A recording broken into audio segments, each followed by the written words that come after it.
On a different matter, the Democrats who run Washington have had almost 6 years to fix the economy.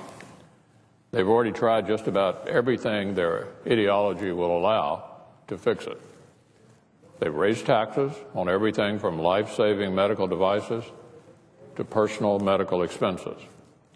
They've piled up record debt and shoveled billions in subsidies to the well-connected.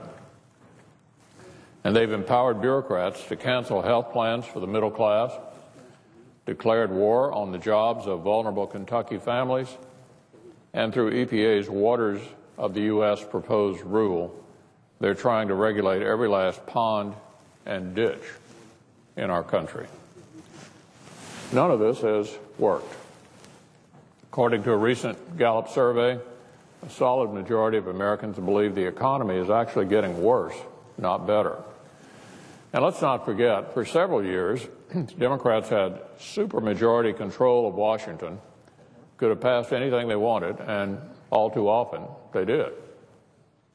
Since then, a Republican-led House of Representatives has tried to advance solutions on its own by passing dozens of jobs bills, many with strong bipartisan support over in the House. But the Democratic majority in the Senate simply refuses to take them up. And it's hard to understand why. It's hard to know if today's Washington Democrat Party is really that blinded by ideology, or if they've just so obsessed with the never-ending campaign that they can't be bothered to govern.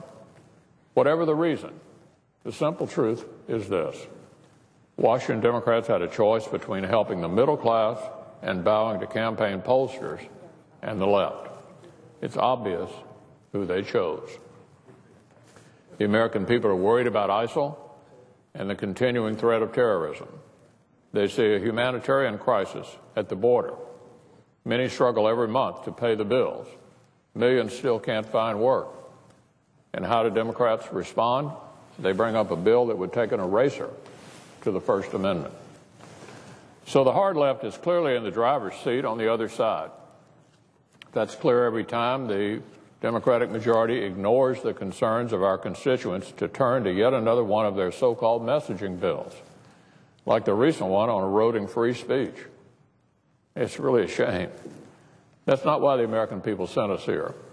It's long past time for Democrats to drop all the designed-to-fail bills and turn to serious job creation ideas instead.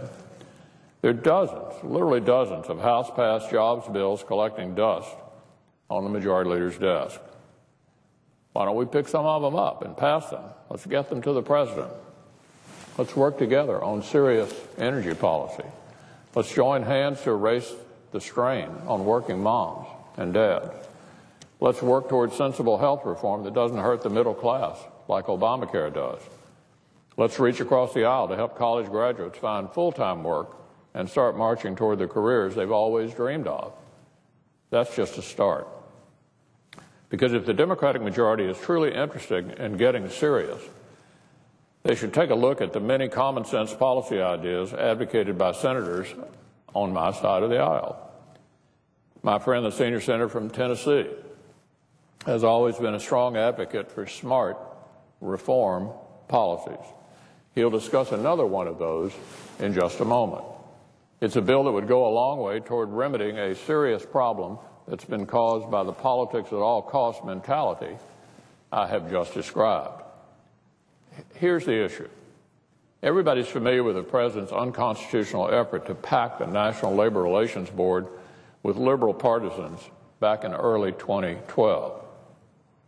Some people are also familiar with the NLRB's more recent efforts to do things like undermine secret ballots for union elections, allow labor bosses access to sensitive employee information without their consent, and prevent companies from building factories in states with laws the president's picks don't like.